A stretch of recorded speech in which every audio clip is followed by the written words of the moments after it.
3일차 강의는 NCS 통합편의 대인관계 능력, 조직이해 능력, 직업윤리 부분을 함께 보도록 하겠습니다.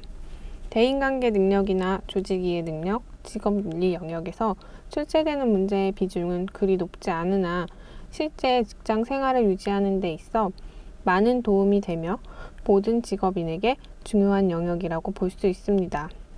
먼저 대인관계 능력의 경우 일상생활에서의 대인관계를 생각하면 상식 수준으로 풀 수 있는 문제들이 출제되기도 합니다. 그러나 리더십이나 멤버십, 협상, 고객 불만 처리 프로세스 등 이론을 묻는 문제들도 자주 출제되므로 이러한 이론은 반드시 숙지하시는 것이 좋습니다. 그러면 대인관계 능력 영역의 문제를 함께 풀어보도록 하겠습니다. 최근 K은행에 입사한 Y행원은 며칠 전 민원 상담을 진행하는 데 어려움을 겪었다고 선임인 기아에게 토로하였다. 기아는 Y행원이 민원 상담을 잘 수행할 수 있도록 민원 처리 매뉴얼에 대해 설명하고자 한다. 다음 중 기아의 발언으로 가장 적절하지 않은 것은 민원 상담을 진행하는 과정에서의 민원 처리 매뉴얼에 대한 설명으로 적절하지 않은 것을 찾는 문제입니다. 이 문제를 풀기 위해서는 먼저 민원 처리 매뉴얼에 대해 정확히 알고 있어야 합니다. 즉, 대인관계 능력 이론의 고객 불만 처리 프로세스를 잘 이해하고 있다면 쉽게 정답을 찾을 수 있습니다.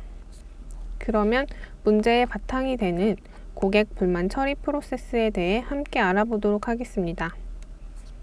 고객 불만 처리 프로세스는 다음과 같이 8단계로 나누어집니다.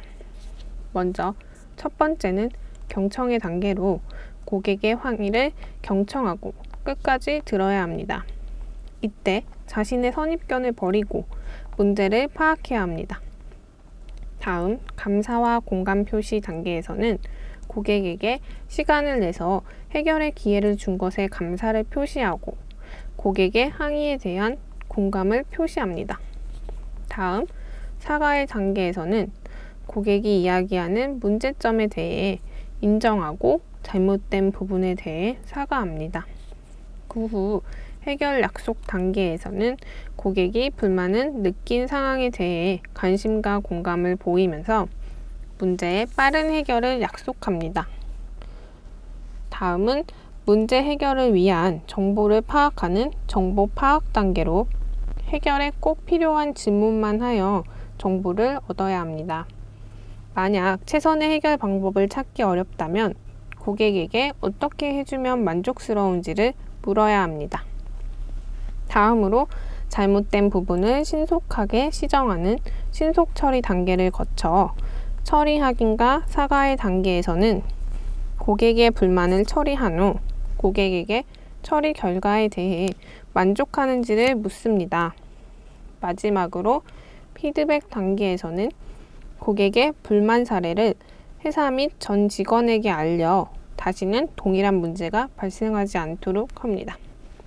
자, 그러면 이를 바탕으로 문제의 선택지를 보면서 답을 찾아보도록 하겠습니다. 먼저 1번을 보면 고객이 민원을 제기할 때는 주장하는 내용을 정확하게 파악할 수 있도록 경청하는 것이 중요해. 만약 부정확한 내용이 있다면 반드시 다시 확인해야 해. 여기서 경청의 단계를 설명하는 내용임을 알 수 있습니다. 경청의 단계에서는 고객이 항의하는 내용을 경청하고 끝까지 듣는 것이 중요합니다. 이를 통해서 고객이 제기하는 문제가 무엇인지 정확하게 파악할 수 있습니다. 따라서 1번은 적절한 설명이므로 답에서 제외됩니다.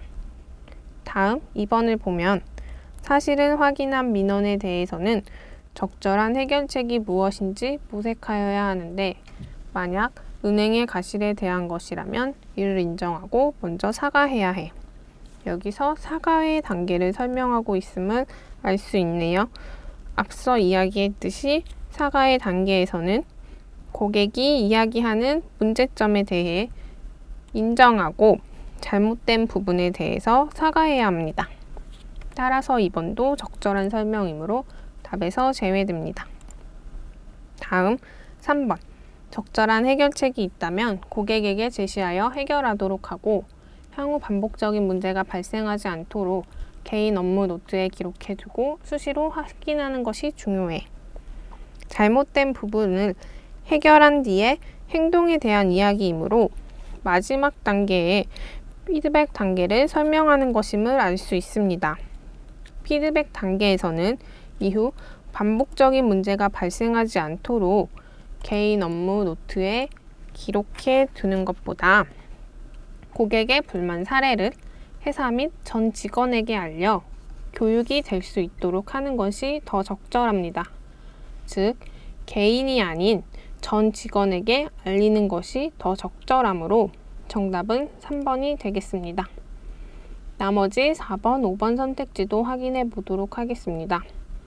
4번에 민원 처리 결과에 대하여 고객의 의견 및 만족 여부를 확인하는 것은 처리 확인과 사과의 단계에 대한 설명이며 5번에 먼저 공감하는 자세로 고객의 마음을 헤아리는 것은 감사와 공감 표시의 단계에 대한 설명이므로 모두 옳은 내용입니다.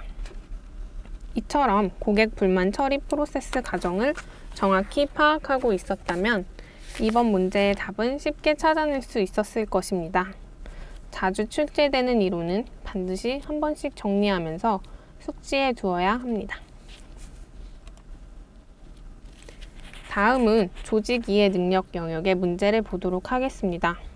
조직 이해 능력은 과거 상대적으로 적은 문항수가 출제되었으나 현재 많은 공사공단에서 출제 비중을 높이고 있습니다. 실제 업무 능력에 있어서 조직 이해 능력이 요구되기 때문에 중요도는 더 높아질 것으로 생각됩니다. 기본적인 경영 경제 이론과 함께 관련된 문제가 출제되기도 하나 해당 공사공단과 관련된 문제가 출제되기도 합니다. 따라서 기본적인 이론과 함께 지원하는 공사공단의 조직도를 함께 파악해 두는 것이 좋습니다. 그러면 문제를 함께 풀어보도록 하겠습니다. 보기 중 경영의 4요소로 옳은 것을 모두 고른 것은 경영의 4요소에 대한 옳은 설명을 찾는 문제로 경영의 4요소가 무엇인지 알고 있어야 해결할 수 있는 문제입니다. 따라서 경영 이론에 대한 기본적인 내용은 미리 정리해 두는 것이 좋습니다. 그러면 먼저 경영의 4요소에 대해 알아보도록 하겠습니다. 경영은 경영 목적, 인적 자원, 자금, 전략의 4요소로 구성됩니다. 여기서 경영 목적이란 조직의 목적을 달성하기 위해 경영자가 수립하는 것으로 보다 구체적인 방법과 과정이 담겨 있습니다. 다음, 인적 자원은 말 그대로 조직에서 일하는 구성원을 말하며 경영은 이들의 직무 수행에 기초하여 이루어지기 때문에 인적 자원의 배치와 활용이 중요합니다. 자금은 경영을 하는데 사용할 수 있는 돈으로 자금이 충분히 확보되는 정도에 따라 경영의 방향과 범위가 정해지게 됩니다. 마지막으로 전략은 조직이 변화하는 환경에 적응하기 위하여 경영 활동을 체계화하는 것으로 목표 달성을 위한 수단을 의미합니다. 이제 보기를 보면서 이러한 경영의 4가지 요소에 대한 설명을 찾아보도록 하겠습니다. 먼저 기억, 조직의 목적을 달성하기 위해 경영자가 수립하는 것으로 더욱 구체적인 방법과 과정이 담겨 있다. 목적을 달성하기 위해 경영자가 수립하는 것, 바로 경영 목적임을 알 수 있습니다. 즉, 기억은 경영 목적에 대한 설명이므로 경영의 4요소에 해당됩니다. 다음 니은을 보면 조직에서 일하는 구성원으로 경영은 이들의 직무 수행에 기초하여 이루어지기 때문에 이것의 배치 및 활용이 중요하다. 조직에서 일하는 구성원, 즉 앞서 이야기한 4요소 중 인적 자원이 되겠습니다. 따라서 니은도 옳은 설명이 됩니다. 다음으로 디귿, 생산자가 상품 또는 서비스를 소비자에게 유통하는 데 관련된 모든 체계적 경영 활동이다. 생산자의 유통에 관련된 모든 체계적 경영 활동. 이는 마케팅에 대한 설명으로 경영의 4가지 요소에 해당하지 않습니다. 다음 리을을 보면 특정의 경제적 실체에 관하여 이해관계를 이루는 사람들에게 합리적인 경제적 의사결정을 하는데 유용한 재무적 정보를 제공하기 위한 일련의 과정 또는 체계이다. 여기서 의사결정에 있어 유용한 재무적 정보를 제공하는 것, 이는 회계에 대한 설명으로 회계 역시 경영의 4가지 요소에 해당하지 않습니다. 미음에서는 경영하는 데 사용할 수 있는 돈으로 이것이 충분히 확보되는 정도에 따라 경영의 방향과 범위가 정해지게 된다. 경영하는 데 사용할 수 있는 돈, 즉 경영의 4요소인 자금에 대한 설명에 해당하므로 미음도 옳은 설명이 됩니다. 마지막 비읍을 보면 조직이 변화하는 환경에 적응하기 위하여 경영활동을 체계화하는 것으로 목표 달성을 위한 수단이다. 목표 달성을 위한 수단, 바로 전략에 대한 설명에 해당합니다. 전략 역시 경영의 4요소에 해당합니다. 따라서 경영의 4요소로 모두 옳은 것을 고르면 기역, 니은, 미음, 비읍으로 정답은 3번이 되겠습니다. 다음 함께 풀어볼 문제는 조직의 업무와 관련된 문제 유형으로 각 부서별 대략 어떤 업무를 담당하는지 알고 있어야 합니다. 그러면 문제를 함께 풀어보도록 하겠습니다. 기아는 A 중소기획의 영업팀에 채용돼 일주일간의 신입사원 교육을 마친 뒤 오늘부터 본격적인 업무를 시작하게 되었다. 영업팀 팀장은 첫 출근한 기아를 자리로 불러 다른 팀장들에게 인사하기 전에 인사기록 카드를 작성해서 관련 팀에 제출하도록 하세요. 그리고 우리 팀 비품 신청건이 어떻게 처리되고 있는지도 좀 부탁해요 라고 하셨다. 팀장의 지시를 모두 처리하기 위한 기아의 행동으로 올바른 것은 팀장의 지시를 처리하기 위한 옳은 방법을 찾는 문제이므로 먼저 팀장의 지시가 무엇인지 정확하게 파악해야 합니다. 먼저 작성한 인사기록 카드를 관련 팀에 제출해야 하고 다음으로 우리 팀의 비품 신청건의 처리 현황을 파악해야 합니다. 결국 아래 조직도를 참고하여 해당 업무를 담당하고 있는 부서가 어디인지를 묻는 문제임을 알 수 있습니다. 먼저 대부분의 조직에 존재하는 총무팀, 인사팀, 기획팀, 영업팀 등의 업무를 대략적으로 파악하고 있어야 합니다. 총무팀은 집기 비품 및 소모품의 구입과 관리나 시설의 운영 및 관리 등 회사의 재무와 관련된 전반적인 업무를 총괄하고 인사팀은 업무 분장 및 조정, 노사관리, 인사발령 등 직원들의 근태나 채용 및 인사를 감리합니다. 다음으로 기획팀은 경영계획이나 전략을 수립하고 사업을 계획하는 등의 업무를 담당하고 영업팀은 판매계획, 시장조사, 거래처 관리 등의 업무를 담당합니다. 그렇다면 팀장이 지시한 내용 중 인사기록 카드를 관련 팀에 제출하는 것에서 관련 팀은 인사관리를 담당하는 인사팀임을 알 수 있습니다. 또한 비품 신청건의 처리 현황을 파악하기 위해서는 관련 업무를 담당하는 곳으로 가야겠죠. 조직도상에서 비품 구매는 총무팀의 업무로 볼 수 있으므로 총무팀에 가서 확인을 해야 하는 것을 알 수 있습니다. 따라서 먼저 인사팀에 가서 인사기록 카드를 제출하고 다음으로 총무팀에 가서 비품 신청 현황을 확인해야 합니다. 선택지를 보면 먼저 인사기록 카드를 제출하는 곳이 인사팀에 해당하는 것은 2번과 4번입니다. 따라서 1번, 3번, 5번은 답에서 제외되고 두 번째로 가는 곳이 총무팀인 4번이 정답이 되겠습니다. 이처럼 조직 이해 능력에서도 대인 관계 능력과 마찬가지로 관련 이론 등 지식을 지니고 있어야 풀 수 있는 문제들이 주로 출제되므로 경제 경영 이론이나 조직의 업무 등은 반드시 정리해 두는 것이 좋습니다. 다음은 직업윤리 영역의 문제를 보도록 하겠습니다. 직업윤리는 원만한 직업 생활을 위해 필요한 태도나 올바른 직업관 등을 말합니다.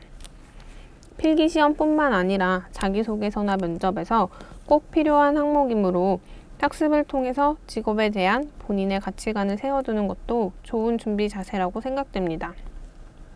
직업 윤리 영역에서는 어떤 이론을 암기하기보다는 구체적인 상황에서 적절한 대처 방안이 무엇일지를 고민해 보는 것이 중요합니다. 주로 옳고 그름의 문제보다는 상황이나 직업의 특성 등을 고려했을 때 가장 적절한 대안이나 해결 방안을 선택하는 것이 요구되기 때문입니다. 그러면 문제를 함께 풀어보도록 하겠습니다. 최근 직장에서는 성희롱과 같은 문제가 이슈화되고 있다. 이러한 문제는 서로에 대한 무지에서부터 비롯되기도 한다. 다음은 우리 사회의 성희롱 문제에 대한 정근대적인 인식의 전환이 가장 시급함을 말해주는 사례이다. 이런 사례를 읽고 기아가 취할 자세로 타당하다고 생각되는 것은 직장 내 성희롱과 관련된 문제로 정근대적인 인식의 전환이 시급하다는 점을 통해 인식에 대한 문제가 있다는 것을 생각해 볼 수 있습니다. 앞서 말한 바와 같이 옳고 그름을 묻는 문제가 아닌 타당한 자세가 무엇인지를 묻고 있으므로 가장 적절하다고 생각되는 행동을 선택해야 합니다. 이를 바탕으로 아래 사례를 보도록 하겠습니다.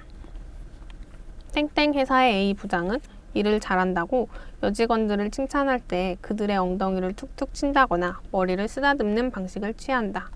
그것이 여직원들의 업무 능력에 대한 A 부장의 인정과 친밀감의 표현이라는 것은 그 직장에 있는 사람은 누구나 아는 일이다. 여직원 B씨는 처음 이런 일을 당했을 때 매우 불쾌했지만 자신을 칭찬한다는 점에서는 어느 정도 불쾌감이 감해졌고 그 이상의 짓을 할 것 같지는 않았으므로 이 정도면 참을 수 있다고 스스로 달랬다. 여기서 A 부장은 인정과 친밀감의 표현으로 해당 행위를 했지만 여직원 B씨는 불쾌감을 느꼈습니다.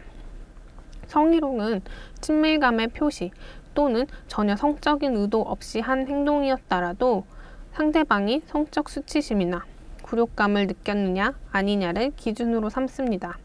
즉, A 부장의 행위는 명백한 직장 내 성희롱에 해당한다고 볼 수 있습니다.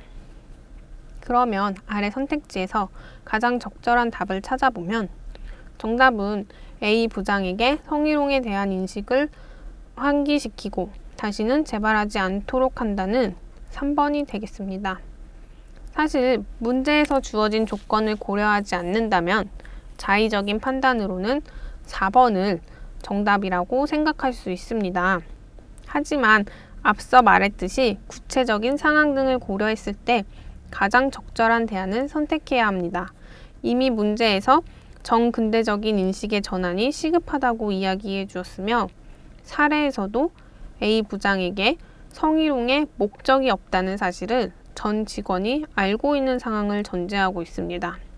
따라서 4번처럼 바로 관계 기관에 신고하기보다는 먼저 A 부장에게 성희롱에 대한 인식을 환기시키는 것이 더 바람직하다고 볼 수 있습니다.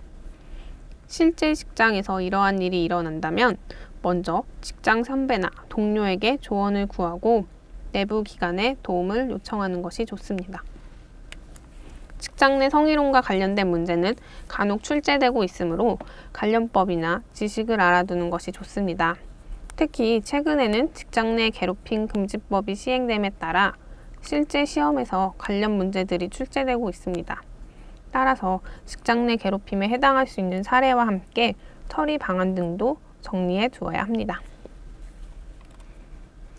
다음 함께 풀어볼 문제는 직장에서 요구되는 비즈니스 예절과 관련된 문제입니다.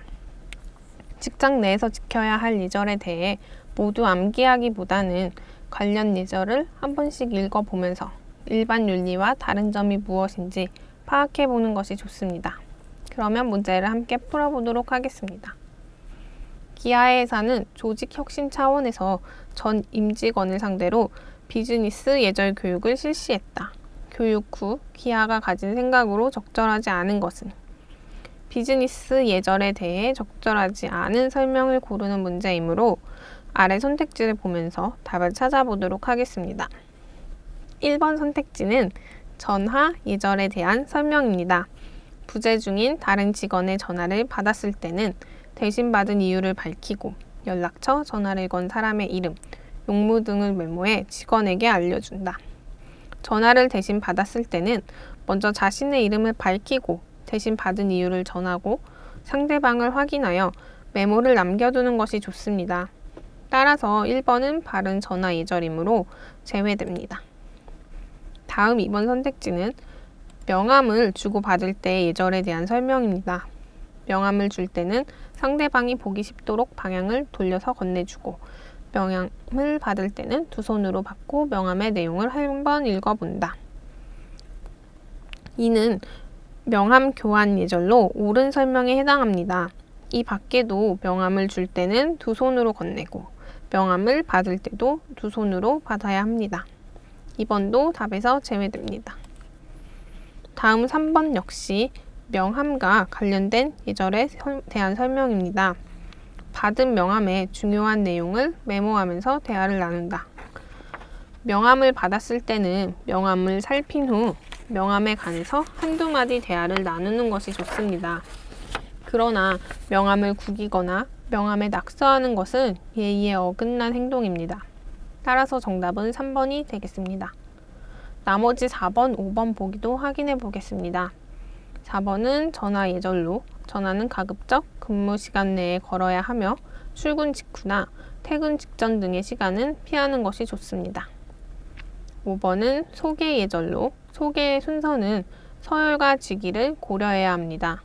자신이 속한 회사의 관계자를 타 회사의 관계자에게 먼저 소개하고 동료나 임원을 고객이나 손님에게 먼저 소개해야 합니다. 따라서 4번, 5번 모두 적절한 설명입니다. 지금까지 NCS 대인관계 능력, 조직 이해 능력, 직업윤리 영역의 문제들을 살펴보았습니다. 높은 점수를 받기 위해서는 다양한 문제들을 풀어보면서 자주 출제되는 이론을 익히는 연습이 필요합니다. 특히 구체적이고 다양한 실제 사례들이 제시되므로 문제에서 요구하는 바를 명확히 파악하는 능력을 기르는 것이 중요합니다.